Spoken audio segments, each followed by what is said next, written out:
मंगल भवन अमंगल हारी, उमा सहित जही जपत पुरारी। रामचरितमानस 462 भाग।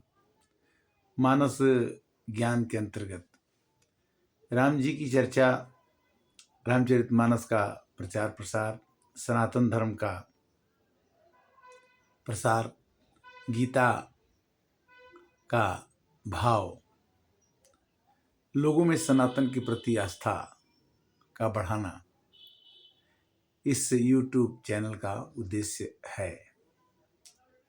और कुछ दिनों से रामचरितमानस एक ऐसी धर्म ग्रंथ है जिसको पढ़ने में, समझने में, कहने में, सुनने में बड़ा ही आसान है।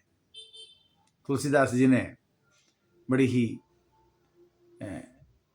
आनंद भाव से वेदमति सोधि सोधि सोधि के पुराणन सबे, संतन वसंतन के भेद को बतावतो, कपटी कुराही कुर कुचली कुराली जीव, कौन राम नाम जू की चर्चा चलावतो।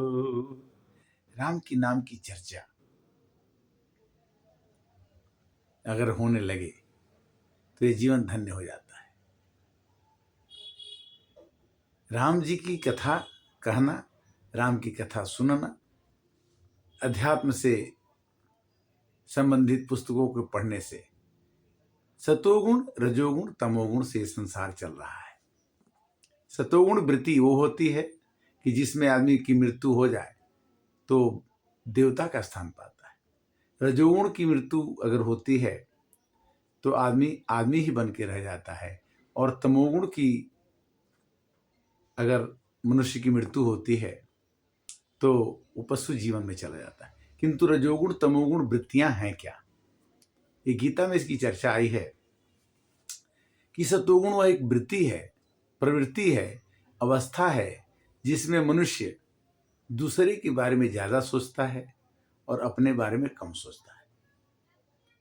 परहित सरिस धर्म नहीं भाई, पर पीड़ासम नहीं अधमाई, परहित बस जिन के मन माही, ते नरवर कुछ दुर्लभ नहीं। सतोगुण की अवस्था जो होती है, सत्व की अवस्था होती है, उसमें आदमी परहित की बात सोचता है, संत की बात सोचता है। संत हृदय नवनीत समाना, संत की प्रवृत्ति होने से ही सताम विभूते है, संजनों की संगति, सज्जनों का जीवन परोपकार के लिए होता है। पिबंती नद्यः स्वयमेव नाम्भः, खादान्ति फलानि स्वयं वृक्षाः, नंदन्ति सस्यम खलु आर्वाः, परोपकाराय सताम विभूतेः। परोपकार के लिए ही जीवन संतों का मिला है। जो संत प्रवृत्ति के लोग, जो सतोगुण करने वाले हैं, वो हमेशा दूसरे के बारे में, सत्य के बारे में और दूसरे के हित के बारे में, सर्वे सर्वे भूते हिते रता, दूसरे के हित में लगे रहने की प्रवृत्ति का नाम है सतोगुण। रजोगुण केवल अपना स्वार्थ, कार्य में लगना, काम को संभाल के करना और कर्म में ही अपने जीवन को सदैव बांधे रहना और कर्म ये समझ के करना कि कर्ता मैं हूं, इस स्थिति का नाम है रजोगुण।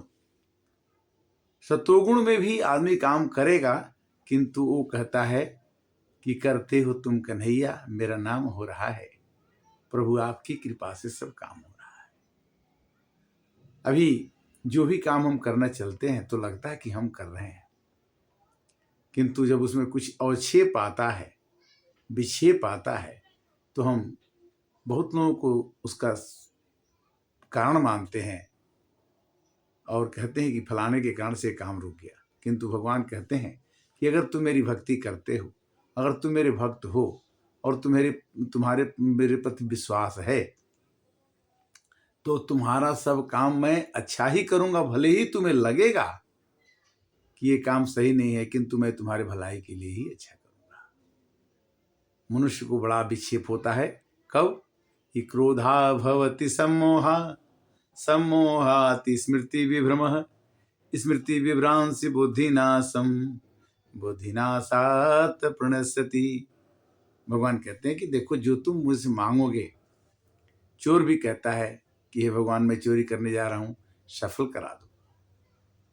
बुरा काम करने वाला भी भगवान को भजता है, अच्छा काम करने वाला भी भगवान को भजता है। भगवान को सबको ही भजता है। रात सबके लिए होती है और दिन सबके लिए होता है।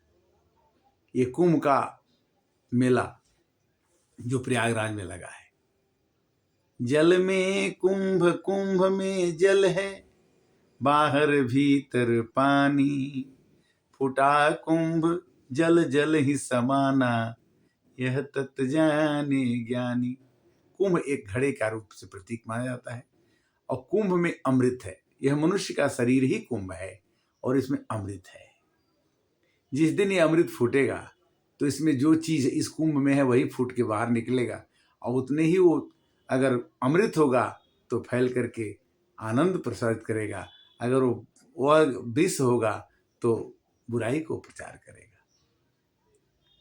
तो राक्षस और देवता दोनों को अमृत पिलाया गया और अमृत देवताओं ने पिया और देने की प्रवृत्ति दिखी। राक्षसों के प्रति जो भावना आया वो तमोगुण की भावना आई और उन्होंने छीनने का, लेने का, झपटने का विचार अपने मन में रखा। कुंभ में एक छोटा सा पानी का कण, एक जल का कण, एक अमृत का कण है जो मनुष्य की लालसा को मिलने के लिए, संगम करने के लिए, जुटने के लिए बाधित कर देता है। करोड़ों करोड़ों लोग आकर के प्रयागराज के घाट पर बिना अपनी सुख सुविधा का ध्यान रखते हुए स्नान करते हैं। उसमें क्या है? प्रवृत्ति को बचाना है। जब तक हमारी प्रवृत्ति करने, काम करने की प्रवृत्ति, भावना, प्रवृत्ति, निवृत्ति नहीं करना। जो काम करना चाहिए उसे हमें प्रवृत्ति मानते हैं और जो काम हमें नहीं करना चाहिए उसको हम निवृत्ति कहते हैं। ये दोनों शब्द प्रवृत्ति और निवृत्ति गीता से लिए गए। गीता ज्ञानानंद जी द्वारा प्रचार किया जा रहा है। श्री गोविंद गिरी जी द्वारा भी प्रचार किया जा रहा है।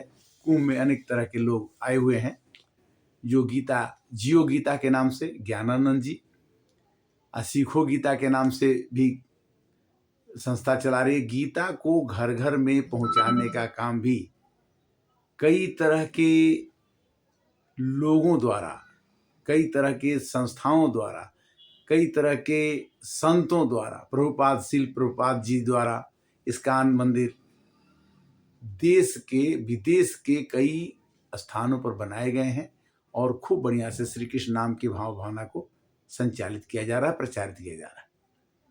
अपने देश में गीता संस्कृत में रचित गई है, उसका हिंदी अनुवाद भी है और ज्ञानानंद जी ने तो उसे पद्य रूप में, कविता रूप में भी लिखा हुआ है।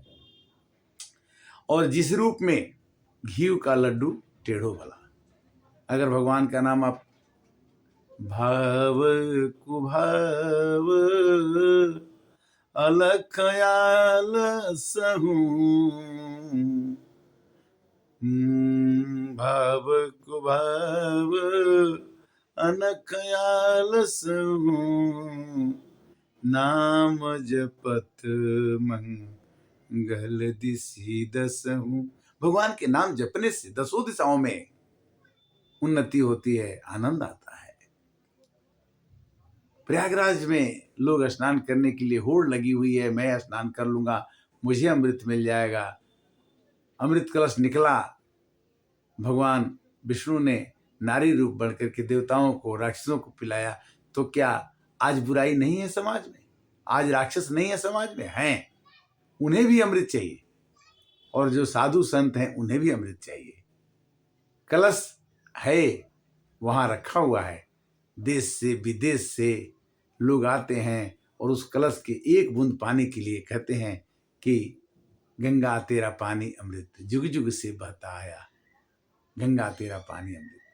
तो हम कह रहे थे सतोगुण प्रवृत्ति, रजोगुण प्रवृत्ति और तमोगुण। तमोगुण प्रवृत्ति क्या होती है कि वह काम जो दुनिया में करता है, तमोगुण वो समझता है कि भगवान मेरे को नहीं देख रहे हैं या कोई मुझको नहीं देख रहा है, ये मेरे जो गलत काम मैं कर रहा हूं और उसका फल मुझे नहीं मिलेगा, वो निश्चित करके चलता है। और उसी के कारण से उस घृणित कार्य करने के कारण उसे पशु योनि प्राप्त होती है। यहां तक कि चर अचर, चर माने चलने वाले, अचर माने जो न चलने वाले, पौधे पहाड़ पर्वत नदी, ये नहीं चलने वाले हैं, इनमें भी एक सांस है, इसमें चाल है, इसमें जीवन है। प्रकृति, भगवान ने कहा कि मेरी प्रकृति 8 चीजों से बनी हुई है। कौन कौन सी? क्षिति जल पावक गगन समीरा पंचरचित यह अधम शरीरा। 5 चीजों से बनी हुई, 5 ये हो गई। क्षिति जल पावक, क्षिति माने पृथ्वी, जल माने जल, पावक माने आग, क्षिति जल पावक गगन माने आकाश, और क्षिति जल पावक गगन समीरा माने हवा, समीर माने हवा। आकाश तत्व तो हमारे मुंह में है, आंख में है, कान में है, नाक में है, और जो हम सांस लेते हैं वो सांस है। जल के बिना हम जी नहीं सकते, जल हमारे शरीर में होना चाहिए, है बहुत ज्यादा मात्रा में जल है तभी जी रहे हैं। क्षिति जल पावक अग्नि है, खाना हम लोग खा लेते हैं, सुबह खाना पच जाता है, पक जाता है, पचाने वाला कोई बैठा है, तो अग्नि तत्व तो है तभी तो खाना पच रहा है। क्षिति जल पावक गगन समीरा पंचरचित यह अधम शरीरा। खाना पकने के बाद हमारे दूषित चीजें निकल जाती, और हम अच्छे खाने को भी पकाते हैं और उसको दूषित होकर निकलता है, श्वेत पसीना के रूप में निकलता है, आंसू के रूप में निकलता है, कान की खोंट के रूप में नाक से निकलता है, यानी घृणित चीजें भी हमारे अंदर से निकल जाती हैं। हम अच्छे चीजों को पचाते हैं, और भगवान कहते हैं कि तुम नहीं पचाते हो। गीता में भगवान ने कहा कि जो भी आप खाते हो पीते हो, सबका पचाने का काम, आप भले सो जाओ, आप भले कुछ भी करो, पचाने का काम मेरा ही है। और खाना के लिए पौधों में अगर रोशनी मैं नहीं देता हूं सूरज के द्वारा, तो तुम्हारा गेहूं की फसल नहीं होगी।